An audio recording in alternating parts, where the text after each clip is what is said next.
Back to another episode of the market round table. Market round table में आप सबका स्वागत है। वीडियो को स्टार्ट करने से पहले मेरे एंड से एक छोटा सा डिस्क्लेमर यही है कि मैं एक सेबी रजिस्टर्ड फाइनेंशियल एडवाइज़र नहीं हूँ। मेरे कहने के हिसाब से आप ट्रेड्स को मत लीजिए। मैं ये जो व्यू बिल्डिंग करता हूँ या फिर अगर लेवल्स मार्क करता हूँ तो ये सिर्फ एजुकेशन के पर्पज़ से करता हूँ कि ताकि आप भी देखें और समझें और सीखें कि ये लेवल्स को कैसे मार्क करना है और चार्ट्स को कैसे रीड करना है। तो कृपया करके इसको एजुकेशन के पर्पज़ से यूज़ कीजिए। मेरे 5 साल के एक्सपीरियंस में मैंने यही देखा है कि मार्केट में टेक्निकल सीखना तो काफ़ी आसान है, बट माइंड मैनेजमेंट जो कि है वो सबसे सर्वोत्तम ज़रूरी है, जिसके बेसिस पे आप अपने ट्रेडिंग को आगे की तरफ सुधार सकते हैं। तो पहले टेक्निकल्स की तरफ से अगर मैं देखूँ, मार्केट में बहुत कुछ अवेलेबल है मार्केट में, मगर मैं ये यूट्यूब चैनल ऑनेस्टली स्पीकिंग पैसे के लिए नहीं कर रहा हूँ। मैं बस यही चाहता हूँ कि जितने भी लोग ये वीडियोस को देखते हैं या देख रहे हैं, उनसे इन वीडियो से आप सीखें कि कैसे होता है, कैसे चार लेवल्स को मार्क करना है, प्राइस एक्शन को कैसे रीड करना है। अगर मैं कोई एक रेजिस्टेंस जोन या फिर एक सपोर्ट जोन मार्क करता हूँ तो वो किस लॉजिक से करता हूँ, आप उस बेसिस पे देखिए, तो आपको भी आगे जा कर के क्लैरिटी आएगा। तो आज के दिन पे हम निफ्टी और बैंक निफ्टी के बारे में बात करने वाले हैं, ओवरऑल व्यू मेरा। तो चलिए स्टार्ट करते हैं निफ्टी से। निफ्टी की जो मूवमेंट है बहुत स्ट्रांग है, बहुत स्ट्रांग है मूवमेंट अभी तक, और प्राइस ऊपर की दिशा में चल पड़ा है। और जो आज का प्राइस एक्शन भी थोड़ा सा कमज़ोर हालांकि था, मतलब कमज़ोर नहीं बोलूँगा मैं, मगर एक बड़ी कैंडल में एक्सपेक्ट करा था आज के दिन पे भी, मगर आज के दिन पे वो बड़ी कैंडल आई नहीं। और कहीं ना कहीं अगर हम देखें तो ये जो जोन है ये गैप वाला जोन है, जो कि एक टिपिकल रेजिस्टेंस का काम कर सकता है। पर इस गैप के अंदर में भी अगर आप ध्यान से देखें तो मैंने आपके लिए जो पिवटल एरिया जो होगा वो इस कैंडल, मतलब जो जिस कैंडल से, मतलब गैप होने से पहले जो लास्ट कैंडल था उसका लो इम्पॉर्टेंट रहेगा। उसका लो के ऊपर अगर क्लोज देता है प्राइस तो फिर वो बुलिश जोन के अंदर चला जाएगा और प्राइस वापस से ऊपर की दिशा में चल पड़ेगा। पर यहाँ पे दो चीज़ें हो सकती हैं, है ना। यहाँ पे ये ऐसा जोन होता है जहाँ पर कई बार ऐसा होता है कि यहाँ पर रेजिस्टेंस भी ले सकता है प्राइस, या फिर हो सकता है यहाँ से साइडवेज भी चला जाए प्राइस, या फिर हो सकता है कि रिवर्सल भी आ जाए। तो आपको इस जोन के अंदर में बहुत ज़्यादा केयरफुल हो जाने की ज़रूरत है। मगर अगर ये इस जोन को ब्रेकआउट करके और ये 750 वाले लेवल के ऊपर क्लोजर देता है तो मुझे लगता है कि जो हमारा जो नेक्स्ट टारगेट जो हो सकता है वो होगा पहला, ये मैंने आज के दिन पे फिब रिट्रेसमेंट लेवल्स भी मार्क करें हैं, ताकि एक इससे भी अंदाज़ा लगे कि कैसे ये टारगेट्स लेने हैं। मगर आपको दिखाना हो तो मैं आपको फिर से दिखा देता हूँ। तो पहला क्लिक करना है नीचे के साइड पे, दूसरा क्लिक करना है ऊपर, और तीसरा क्लिक में ऐसे करके। तो इससे क्या होगा कि हमें मालूम चल पाएगा कि ऊपर के टारगेट्स कहाँ तक हो सकते हैं। तो टिपिकली जो मेरा टारगेट का जो लेवल है वो पहला, अगर ये 750 का 740 है बेसिकली, 740 के ऊपर अगर क्लोजर देता है तो 26,130 का एक लेवल हो सकता है जहाँ पे प्राइस हो सकता है कि रुके। ये पहला टारगेट होगा अगर ये लेवल गया तो। अगर ये लेवल भी जाता है तो 26,530 का जो नेक्स्ट लेवल होगा वहाँ तक जाने के प्राइसेस चांसेस हैं। अगर उसके ऊपर गया तो फिर तो sky is the limit, because उसके बाद तो कहीं भी जा सकता है, 27,000 तक भी जा सकता है, 27,800 तक भी जा सकता है। मगर अगर हम ट्रेडिंग में करते हैं तो हम हमेशा कोशिश मैं ये करता हूँ कि थोड़ा कंजर्वेटिवली टारगेट्स लूँ या फिर कंजर्वेटिवली चलूँ, क्योंकि कभी मार्केट के अंदर में क्या न्यूज़ आ जाए या फिर कैसा कुछ हो जाए, तो उसके लिए मैं थोड़ा सा मार्केट में कंजर्वेटिव ज़्यादा पसंद करता हूँ, ना कि ज़्यादा अग्रेसिव। क्योंकि पैसे कमाने के लिए मेरे पास सिर्फ आज के ही दिन नहीं है, पैसे कमाने के लिए हमारे पास में सैकड़ों दिन है अभी। तो आराम आराम से ही कंजर्वेटिवली अगर आप चलेंगे तो ज़्यादा दिन तक सर्वाइव कर पाएंगे और आप अपने कैपिटल को प्रोटेक्ट कर पाएंगे। तो ये था हमारा निफ्टी के ऊपर में व्यू। अगर निफ्टी अगर ऊपर, मान लीजिए ऊपर की जगह पे अगर वो घूम जाता है, मान लीजिए कोई रिवर्सल आ जाता है इनकेस ऐसा, जिसकी चांसेस हालांकि कम है, मगर इनकेस अगर आता है तो कहाँ कहाँ पे सपोर्ट ले सकता है। तो जो पहला सपोर्ट हमारा हो सकता है वो हो सकता है कि मैं अगर छोटे टाइम फ्रेम पे दिखाऊं आपको, तो जो हमारा पहला सपोर्ट वो हो सकता है वो ये हो लेवल पे हो सकता है 25,300, जो कि एक पिवट लेवल है। ये पिवट लेवल पे प्राइस ने यहाँ पे सपोर्ट भी लिया है, ब्रेकआउट करने के बाद सपोर्ट भी लिया है, और सपोर्ट लेने के बाद में ब्रेकआउट किया। तो ये उम्मीद है कि अगर प्राइस, अगर इनकेस करेक्शन आता है प्राइस में, तो 320 या 300 वाला लेवल पे जो है वहाँ पे प्राइस रुकने के चांसेस हैं। और इस लेवल पे आपको अगर कोई भी बुलिश प्राइस एक्शन मिलता है तो आप उसको कंसिडर कर सकते हैं एक बुल ट्रेड के लिए। चलिए देखते हैं बैंक निफ्टी का व्यू। बैंक निफ्टी भी काफ़ी स्ट्रॉन्ग था। बैंक निफ्टी में अगर हम डेली पे देखें तो ओवरऑल पूरे जो पुराने लेवल्स थे उसको भी ब्रेकआउट करके चल पड़ा है।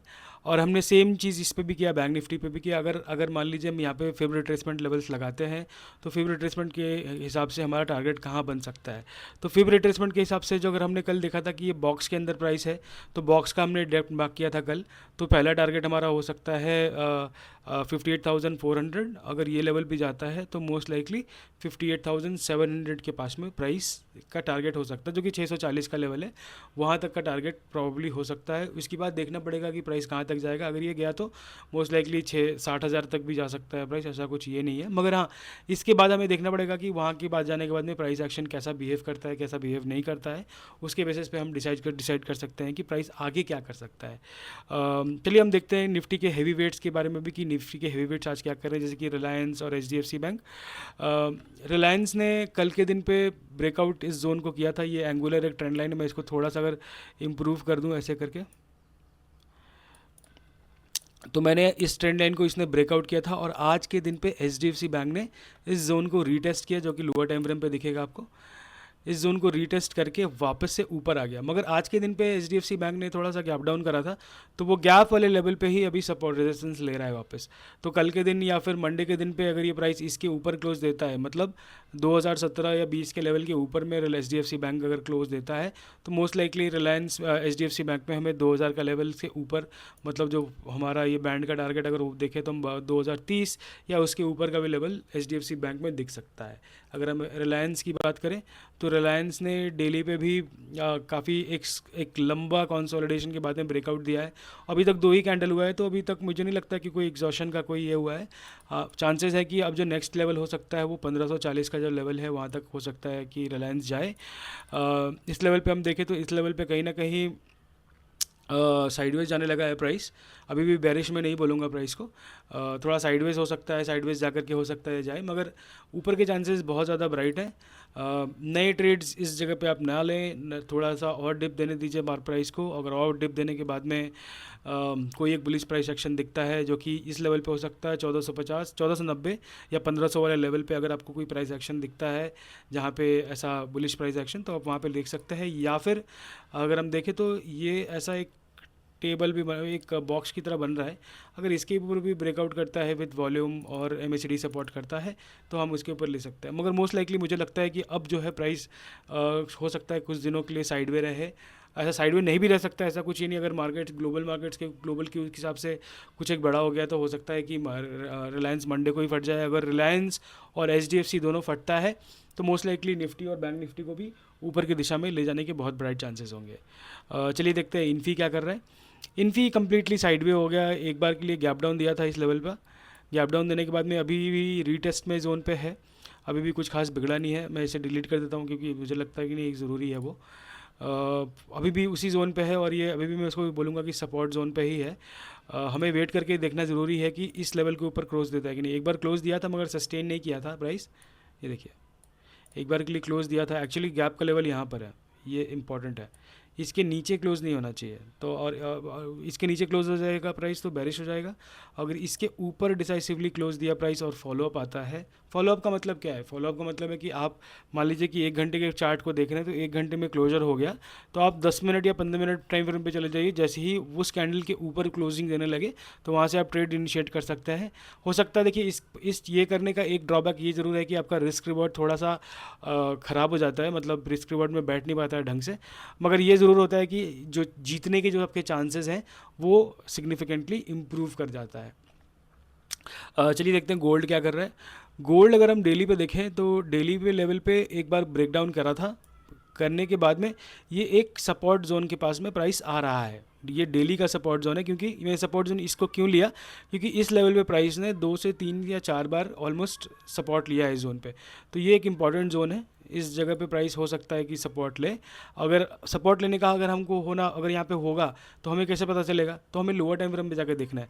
तो लोअर टाइम फ्रेम पे अगर हम जाकर देखें तो हमें कहीं ना कहीं ये दिख रहा है कि एक वेज जैसा एक शेप बन रहा है, और यहाँ पे एमएसीडी के अंदर में प्राइस यहाँ से यहाँ तक लोअर लो कर रहा है, मगर यहाँ से यहाँ तक एमएसीडी ने हायर हाई किया। तो एक डाइवर्जेंसेस है जिसके कारण लग रहा है कि हाँ प्राइस यहाँ पे शायद बॉटम हो। और अगर आप प्राइस एक्शन को भी ध्यान से देखें तो तो इसी लेवल पे जो हमारा डेली का जो सपोर्ट लेवल है, डेली के सपोर्ट लेवल के पास में आने के बाद में प्राइस ने यहाँ पे हैमर, यहाँ पे प्राइस कैंडल्स में जिसमें लोअर विक्स ज़्यादा दिख रहे हैं वो हो रहा है। तो इंपॉर्टेंट ये ज़रूर देखना है कि भाई इस लेवल को मतलब ब्रेकआउट करता है कि नहीं। अगर इस जोन को अगर ये ब्रेकआउट करता है तो देयर इज संभावना कि प्राइस ऊपर में जाकर के, इसको मैं ग्रीन कर देता हूँ, अगर ये ऐसे क्लोजर देता है तो मोस्ट लाइकली जो हमारा पहला रेजिस्टेंस होगा वो 3295 का लेवल होगा।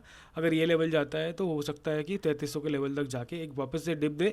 तो क्योंकि प्राइस एक बार में एक स्ट्रेट नहीं जाता है ऊपर या स्ट्रेट नीचे नहीं आता है, वो ऊपर जाने के टाइम पे एक higher high higher low higher high higher low करेगा। जैसे कि अगर आप देखें, अगर आप ध्यान से देखें तो अगर वो नीचे आ रहा है प्राइस तो नीचे हालांकि आ रहा है, मगर आप देखिए ध्यान से कि एक लो किया, फिर एक लोअर हाई किया, फिर एक लो किया, लोअर लो किया, फिर एक लोअर हाई किया, फिर एक लोअर लो किया, फिर एक लोअर हाई किया, एक लोअर लो, फिर एक लोअर हाई। तो ऐसे करके प्राइस का मूवमेंट टिपिकली होता है। कोई भी चार्ट्स के अंदर, वो गोल्ड हो, सिल्वर हो, इक्विटी हो, निफ्टी हो या कोई भी चार्ट हो, टिपिकल जो मूवमेंट्स आते हैं इसके ऐसे ही आते हैं। तो ये रहा गोल्ड के ऊपर में व्यू। तो आज के लिए इतना ही है। आप अपने वीकेंड्स को एंजॉय कीजिए। कल के दिन पे मैं वापस से अपने बेसिक्स पे आऊँगा और कल के दिन पे मैं आपको दिखाऊंगा कि बुलिश एंगल्स, बेरिश एंगल्स को कैसे आइडेंटिफाई करते हैं और उनको कैसे ट्रेड करते हैं, कौन से वाले ट्रेड्स चलते हैं और कौन से वाले ट्रेड्स फेल होने के चांसेस होते हैं। तो मिलते हैं कल के दिन पे। खुश रहिए, happy weekend, take care, enjoy, bye bye.